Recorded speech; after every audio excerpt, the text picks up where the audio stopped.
आपका स्वागत है नॉलेज विथ अंकित के यूट्यूब चैनल पर। फ्रेंड, आज हम आपको भारत के प्रमुख बंदरगाहों के बारे में बताएंगे और उसके साथ ही हम भारत के प्रमुख राष्ट्रीय जलमार्गों के विषय में जानकारी देंगे। आइए पूरे जल परिवहन की प्रक्रिया को पूरा ढंग से समझते हैं। तो आइए देखते हैं। तो जल परिवहन केंद्रीय अंतर्देशीय जल मार्ग प्राधिकरण की स्थापना 1987 में की गई। तो जो अंतर्देशीय प्रक्रिया चलती है जल मार्ग की, उसके प्राधिकरण की स्थापना 1987 में की गई। इसका मुख्यालय कहाँ पर है? कोलकाता में है। देश में जल मार्गों को दो भागों में बांटा गया है। तो जो जल मार्ग है उनको दो भागों में बांट दिया गया, एक आंतरिक जल मार्ग, एक सामुद्रिक जल मार्ग। तो आंतरिक जल मार्ग देखते हैं, यह परिवहन नदियों, नहरों एवं झीलों द्वारा होता है। तो आंतरिक जल मार्ग वो आते हैं जो नदियों में जहां व्यापार किया जाता हो या परिवहन का काम किया जाता हो और नहरों या झीलों में किया जाता हो, ऐसे को आंतरिक जल मार्ग कहा जाता है। आप देख सकते हैं हल्दिया से इलाहाबाद तक जलमार्ग को 22 अक्टूबर 1986 को राष्ट्रीय जलमार्ग 1 घोषित किया गया। तो इसकी स्थापना हुई 1987 में और 1986 में ही जो राष्ट्रीय जलमार्ग है उसकी स्थापना कर दी गई। तो आप देख सकते हैं 22 अक्टूबर 1986 को राष्ट्रीय जल मार्ग संख्या 1 को घोषित किया गया। तो आगे देखते हैं, दूसरा मार्ग का प्रकार है सामुद्रिक जल मार्ग। इस दृश्य से भारत का संपूर्ण प्रायद्वीपीय तट भारत की काफी महत्वपूर्ण भूमिका निभाता है और देश के मुख्य भूमि 5600 किमी लंबी तट रेखा, 13 बड़े और 185 छोटे और मझले बंदरगाह हैं। तो आप जान सकते हैं भारत में कुल 13 बड़े बंदरगाह हैं और 185 जो बंदरगाह हैं ये छोटे व मझले हैं। तो आगे देख सकते हैं भारत के प्रमुख जलमार्ग। आप पहला देख सकते हैं यानी NW1 नेशनल वाटर मार्ग फर्स्ट जो है यह इलाहाबाद से हल्दिया है, जिसकी लंबाई 1620 किलोमीटर। यह परीक्षा में बार बार पूछा जाता है, बहुत ही इंपॉर्टेंट है। अगला देख सकते हैं NW2 सदिया से धुबरी पट्टी तक है, जिसकी लंबाई जो है 891 किलोमीटर है। अगला देखते हैं NW3 कोल्लम से कोट्टापुरम तक और इसकी जो लंबाई है 205 किलोमीटर है। NW4 जो है इसका आप काकीनाडा से मरकानम तक, ठीक है, मरकानम तक जो है ये है 1095 किलोमीटर है, ठीक है। NW5 जो है तलचर से धमरा तक है, जिसकी लंबाई 623 किलोमीटर है। और NW6 लखीपुर से भंगा तक है, जिसकी लंबाई जो है 121 किलोमीटर जो प्रस्तावित है। तो ये होगी आपको एक डिटेल जो है इसके विषय में। आगे देखते हैं, भारत में कुल 111, अब ये बहुत ही इंपॉर्टेंट है, आप देख सकते हैं यहाँ पर भारत में कुल 111 जलमार्ग हैं, ठीक है, 111 जलमार्ग राष्ट्रीय जलमार्ग है। और देश का सबसे बड़ा बंदरगाह जो है मुंबई बंदरगाह है।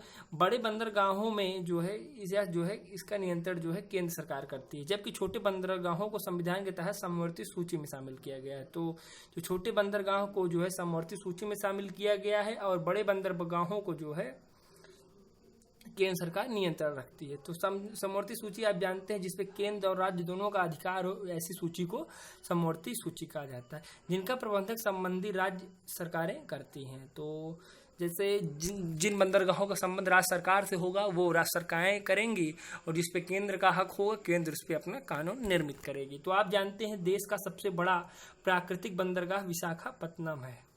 यह भारत का सबसे गहरा बंदरगाह है। तो प्रश्न पूछा जा सकता है भारत का सबसे प्राकृतिक बंदरगाह क्या, हम बताएं विशाखापत्तनम, और यह भारत का सबसे गहरा बंदरगाह है, ठीक है। यह डॉल्फिन, आगे देखते हैं, डॉल्फिन नोन नामक चट्टान के पीछे स्थित है, ठीक है, ये भी इंपॉर्टेंट फैक्ट है। आगे देखते हैं, कांडला बंदरगाह, गुजरात का कांडला बंदरगाह एक ज्वारी बंदरगाह है। यहाँ मुक्त व्यापार करने वाला क्षेत्र है। यहाँ पर केवल क्या किया जाता है? आयात किया जाता है। ऐसे बंदरगाह पर केवल यह आयात के लिए प्रसिद्ध है। आगे देखते हैं भारत के प्रमुख बड़े बंदरगाह, एक बार देख लेते हैं कौन बंदरगाह किस नदी पर है और किस राज्य में अवस्थित है। तो पहला बंदरगाह कोलकाता है, जो पश्चिम बंगाल में स्थित है, या हुगली नदी पर है। और मुंबई जो है महाराष्ट्र में स्थित है और यह अरब सागर के जो है में स्थित है यह बंदरगाह। चेन्नई बंदरगाह जो है तमिलनाडु में है, यह बंगाल की खाड़ी में अवस्थित है। कोच्चि बंदरगाह केरल में है और यह जो है अरब सागर में स्थित है। विशाखापत्तनम बंदरगाह आंध्र प्रदेश में है और यह बंगाल की खाड़ी में स्थित है। पारादीप उड़ीसा में स्थित है, आप जानते हैं, और यह बंगाल की खाड़ी में स्थित है। तूतीकोरिन तमिलनाडु में या बंगाल की खाड़ी में स्थित है। मार्मागोआ गोवा का है, ये अरब सागर में स्थित। तो आप जानते हैं ये वाला बहुत इंपॉर्टेंट है, परीक्षा में बार बार मार्मागोआ की चर्चा मिलती है। आगे देखते हैं कांडला बंदरगाह। आप जानते हैं कांडला बंदरगाह गुजरात में स्थित है या अरब सागर में स्थित है। न्यू मंगलुरु बंदरगाह कर्नाटक में है, यह अरब सागर में स्थित है। न्हावा जिसे जवाहरलाल नेहरू बंदरगाह भी कहते हैं, यह महाराष्ट्र में स्थित है और यह अरब सागर में है। आगे देख सकते हैं एन्नौर बंदरगाह जो तमिलनाडु राज्य में स्थित है और यह बंगाल की खाड़ी में अवस्थित है। पोर्ट ब्लेयर यह अंडमान में स्थित है, यह बंगाल की खाड़ी में स्थित है। तो आगे देखते हैं कोलकाता बंदरगाह जो एक नदी प्रकार का बंदरगाह है, मतलब यह नदी से निर्मित यह बंदरगाह है। आगे देख सकते हैं चेन्नई एक कृत्रिम बंदरगाह है जो खुद मानव द्वारा निर्मित है और वह भारत का सबसे प्राचीन बंदरगाह है। मानव निर्मित सबसे प्राचीन बंदरगाह कौन सा है? चेन्नई है। वैसे प्राकृतिक बंदरगाह पूछे विशाखापत्तनम और सबसे गहरा पूछे तब भी विशाखापत्तनम। आगे देखते हैं सेतु समुद्रम शिव करनाल प्रोजेक्ट, ये बहुत इंपॉर्टेंट है। इससे चेन्नई और तूतीकोरिन के बीच 434 समुद्री मील दूरी कम होने की संभावना है। इस प्रोजेक्ट के तहत जो है चेन्नई और तूतीकोरिन के बीच की दूरी कम हो जाएगी। आगे देखते हैं कोचीन शिपयार्ड लिमिटेड की स्थापना 1972 में की गई। इसका मुख्यालय कोची में है। तो यहाँ पर जो शिप संबंधी आइटम तैयार होते हैं। देश का जहाज निर्माण और मरम्मत का सबसे बड़ा क्षमता वाला शिपयार्ड है। तो जो कोचीन में शिपयार्ड बना है, जहां पर शिपों को रखा जाता है, उन्हें रिपेयर किया जाता है, ऐसे प्लेस को जो शिपयार्ड कहा जाता है। ठीक है, आगे देखते हैं दाहेज गुजरात देश का प्रथम बंदरगाह है।